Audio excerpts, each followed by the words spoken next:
हरियाणा की 10 सीटों पर कौन मार रहा है बाजी, किस सीट पर कौन कितना आगे कौन कितना पीछे। जी हाँ, खास रिपोर्ट है, ध्यान से इस वीडियो को शुरू से अंत तक देखिएगा। आप शुरू से अंत तक यदि अच्छी प्रकार से सुनते हैं देखते हैं तभी इस सियासी समीकरण को समझ पाएंगे। और उससे पहले आप कमेंट करके जरूर बताइएगा कि आपको क्या लगता है हरियाणा की 10 सीटों में से किस पार्टी को कितनी सीट आ रही है। कमेंट जरूर करके बताइएगा, क्योंकि आपके कमेंट सर्वे के आधार पर पिक कर रहे हैं और बड़े बड़े नेतागण भी आपके कमेंट्स पढ़ते हैं, चेक करते हैं। तो ज्यादा से ज्यादा कमेंट करें कि हरियाणा में 10 में से किस पार्टी को कितनी सीट आ रही है। आपको बता दें कि राम मंदिर प्राण प्रतिष्ठा का कार्यक्रम हुआ था। एक जबरदस्त लहर बीजेपी की हुई थी। लग रहा था कि बीजेपी आराम से लोकसभा चुनाव में जीत दर्ज कर लेगी, लेकिन जैसे जैसे 2 महीने गुजरे उसके बाद हवा का रुख बदला है। बीजेपी डाउन में आ गई उस 2 महीनों में और विपक्षी पार्टी अप में आ गई। यदि हरियाणा की बात करें तो हरियाणा में 10 सीटों पर मुकाबला हुआ, रोचक हुआ। 2019 के मुकाबले इस बार जो लहर की बात की जा रही है वो लहर कहीं दिखाई नहीं दी। एक बात तय है कि मुख्य विपक्षी पार्टी हरियाणा में जो कांग्रेस है, कांग्रेस का इस बार गिराफ बढ़ेगा, वोट बैंक बढ़ना तय है। जी हाँ, तो हम ज्यादा देर न करते हुए सीट वाइज आपको डिटेल बता देते हैं कि किस सीट पर क्या पोजीशन है। सबसे पहले सिरसा की ही बात कर लेते हैं। सिरसा सीट वैसे तो चौटाला परिवार का गृह क्षेत्र माना जाता है और चौटाला परिवार की तरफ से इनेलो पार्टी की तरफ से जो है उम्मीदवार लोट जी को बनाया है। वहीं कांग्रेस ने कुमारी सैलजा, जेजेपी ने खटक, तो उसके साथ साथ बीजेपी ने अशोक तंवर को मैदान में उतारा है।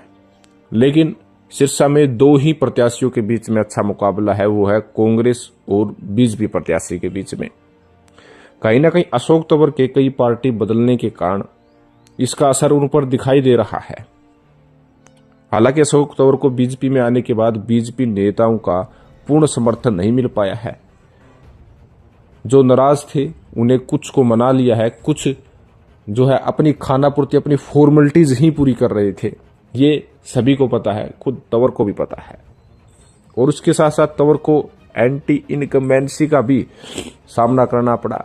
किसान आंदोलन जो हुआ था उस वक्त हालांकि अशोक तंवर बीजेपी में नहीं थे, लेकिन किसानों का विरोध का सामना, सवाल जवाब भी अशोक तंवर से काफी जगह पूछे गए थे। कांग्रेस के लिए सरप्लस रहा, क्योंकि एक तो विपक्ष की भूमिका है और दूसरी भाई बीजेपी के खिलाफ यदि कोई जीत सकता है तो वो कांग्रेस ही जीत सकती है। कुमारी सैलजा यहां पर अच्छा प्रभाव दिखाया। लोगों की आवाज ही शुरुआत में बन गई थी कि कुमारी सैलजा यदि सिरसा से आ जाए ना तो कमाल हो जाएगा। इस समय कुमारी सैलजा एज कर रही है, बढ़त कर रही है। सिरसा में कुमारी सैलजा का बहुत ज्यादा पलड़ा भारी है। जी हाँ, अगली सीट है हिसार।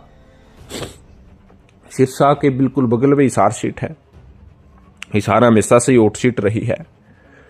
आपको बता दें कि चौटाला परिवार से 3 प्रत्याशी बनाए गए हैं, जिसमें भाजपा से रणजीत सिंह चौटाला, इनेलो से सुनैना चौटाला, तो जेजेपी से नैना चौटाला मैदान में है। कांग्रेस से जयप्रकाश को उम्मीदवार बनाया गया है, जो कई बार हिसार लोकसभा से सांसद भी रह चुके हैं, उनका अपना ग्राफ भी है।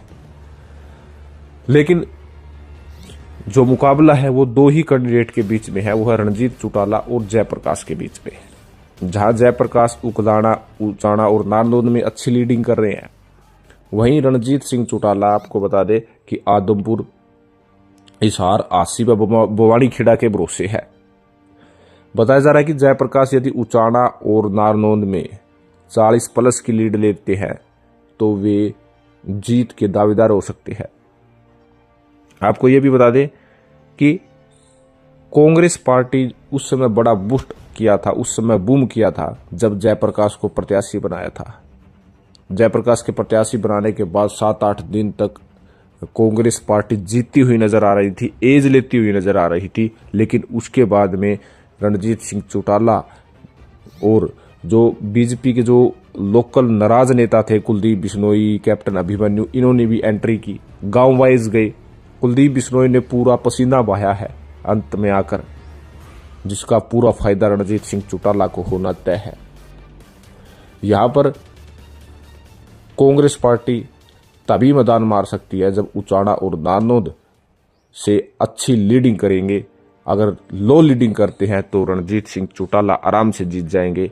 अगर अच्छी लीड उचाना, नारनौंद और उकलाना में यदि जयप्रकाश करते हैं तो जीत का रास्ता आसान हो सकता है। अगली सीट है भिवाड़ी महेंद्रगढ़। भिवाड़ी महेंद्रगढ़ में तगड़ा मुकाबला है। धर्मवीर के लिए एडवांटेज भी है। जो अंत तक भिवाड़ी महेंद्रगढ़ में सभी का ध्यान खींचा रहा है, क्योंकि राहुल गांधी भी दादरी में आकर राव दान सिंह के लिए, कांग्रेस प्रत्याशी के लिए वोट मांगे, तो प्रधानमंत्री नरेंद्र मोदी भी अंत तक आए। पाली महेंद्रगढ़ आकर उन्होंने अंत में जनसभा की। उसका इफेक्ट कितना हुआ है और राहुल गांधी का कितना इफेक्ट हुआ है, ये देखने वाली बात है। आपको बता दें कि धर्मवीर सिंह के लिए जो तोसाम, भिवाड़ी और उसके साथ साथ लुहारू जो ये एरिया है, जाटलैंड एरिया है, वहां पर वे अच्छा खासा प्रभाव बनाए हुए हैं। आपको बता दें कि हरियाणा में बाकी 9 सीट एक तरफ और ये भिवाड़ी महेंद्रगढ़ की लोकसभा सीट अलग है। इसमें कुछ अलग ही प्रभाव देखने को मिल रहा है। जो जाट मतदाता थे, जो धर्मवीर से नाराज थे, अंत में आकर अपने ही अपने होते हैं ऐसी भाषा का प्रयोग करना शुरू कर दिया है। हालांकि राव दान सिंह हुड्डा के जरिए जाट मतदाताओं पर जोर दिखाना चाह रहे थे। राव दान सिंह ईर मतदाताओं पर अच्छा खासा प्रभाव रखते हैं। ईर जो वोट बैंक जो एरिया है महेंद्रगढ़ की तरफ, वहां पर अच्छा खासा प्रभाव दिखा रहे हैं। यहां पर मुकाबला बराबरी का है, कांटे का मुकाबला है और राव दान सिंह महेंद्रगढ़ और अहिर एरिया से कितनी लीड निकालते हैं, ये देखने वाली बात है। हालांकि प्रधानमंत्री नरेंद्र मोदी ने उसी एरिया में सेंधमारी करने के लिए अपनी रैली की थी और उस रैली के माध्यम से कितनी सफलता उन्हें हासिल हुई है, ये देखने वाली बात होगी। अगली सीट है गुड़गांव। गुड़गांव से सीधा मुकाबला 2 प्रत्याशी के बीच में है, एक राव इंद्रजीत सिंह और दूसरे कांग्रेस प्रत्याशी राज बब्बर। राव इंद्रजीत सिंह अच्छी प्रकार से भली बातें जानते हैं कि कहां पर कैसे और किस प्रकार वोट लिया जाता है, हर क्षेत्र से वाकिफ है क्योंकि अनुभव अच्छा है। लेकिन इस बार जो 2014 और 2019 में जो जीत हुई थी आसान हुई थी, लेकिन इस बार वो आसान नहीं दिखने वाली। राव इंद्रजीत सिंह भी समझ गए, मौके पर उन्होंने काफी कुछ कहा है, अपने नेताओं को भी कटघरे पे खड़ा किया है और उसके साथ साथ उन्हें यह भी पता है कि किस एरिया में कहां उनकी लुटिया डूब रही है। आपको बता दें कि राज बब्बर का अच्छा खासा प्रभाव नू मेवात एरिया में अच्छा है, अच्छी बढ़त वहां से भी उठा रहे हैं, मुस्लिम वोट बैंक पर काफी असरदार साबित हुए हैं। राज बब्बर का उसका पूरा परिवार चुनाव कैंपेन में लगा हुआ था। एक अभिनेता होने का फायदा राज बब्बर को मिला, क्योंकि काफी जो है जनता उन्हें देखने के लिए, उनके साथ सेल्फी खींचने के लिए जो है जोर लगाती रही। चाहे राज बब्बर के बेटे हो या बेटी हो या दामाद हो, तमाम वहां पर उनके परिवार के सदस्य पहुंच रहे थे। आपको बता दें कि नू मेवात को छोड़कर जो रेवाड़ी, बावल, सोहना व अन्य जो क्षेत्र है, यहां पर राव इंद्रजीत सिंह का प्रभाव है। राव इंद्रजीत सिंह इस वक्त गुड़गांव लोकसभा सीट में अच्छी बढ़त में है। कांग्रेस पार्टी के लिए जो राज बब्बर को मैदान में उतारने की उनकी रणनीति थी, वो रणनीति ठीक थी, लेकिन जिताऊ वोट तक वो नहीं पहुंच सकी और राव इंद्रजीत सिंह यहां पर मुकाबले में आराम से जीतते हुए नजर आ रहे हैं। हालांकि 2019 के मुकाबले राव इंद्रजीत सिंह कम वोटों से विजयी होंगे।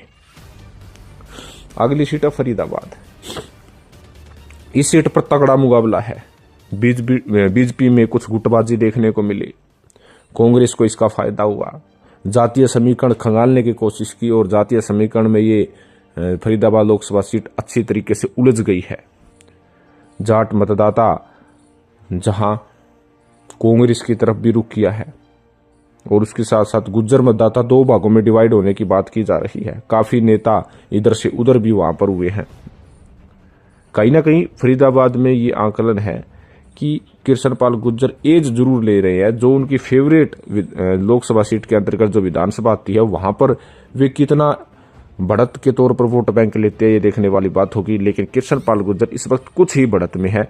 यदि कोई ऐसा वोट बैंक महेंद्र प्रताप सिंह ने सेंधमारी पर लगा दिया तो कृष्णपाल गुर्जर की लुटिया भी डूब सकती है। लेकिन इस वक्त कृष्णपाल गुर्जर कुछ ही मजबूत है।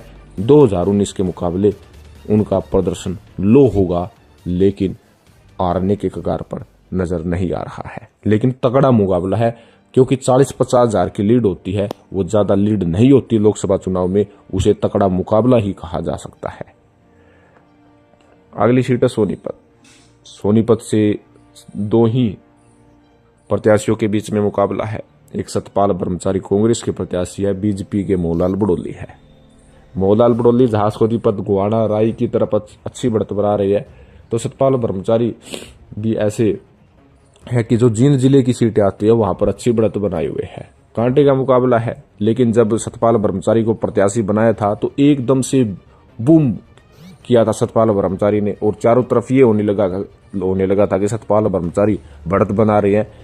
लेकिन अब चुनाव प्रचार खत्म हो चुका है, बस 4 तारीख के रिजल्ट का इंतजार है। सतपाल ब्रह्मचारी अब भी बढ़त में है, कुछ स्थानों पर बढ़त में है। कांटे का मुकाबला है, सतपाल ब्रह्मचारी के लिए अच्छी खबर आ सकती है। अगली सीट है करनाल। करनाल सीट की बात करें तो यहाँ पर मुकाबला ओट है। एक तरफ जहां बीजेपी के पूर्व मुख्यमंत्री मनोहर लाल खट्टर के साख की बात है, तो दूसरी तरफ दिवांशु बुद्धू राजा कांग्रेस और वीरेंद्र मराठा एनसीपी आईएनएलडी की तरफ से उम्मीदवार है।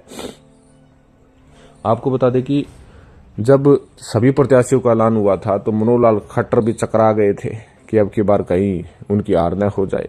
उन्होंने अच्छी मेहनत की है, अंत में आकर इस इलेक्शन को अच्छी प्रकार से संभाला है। कहीं ना कहीं विपक्षी वोट बैंक के 2 भागों में डिवाइड होने से मनोहर लाल खट्टर की राह आसान कर दी है।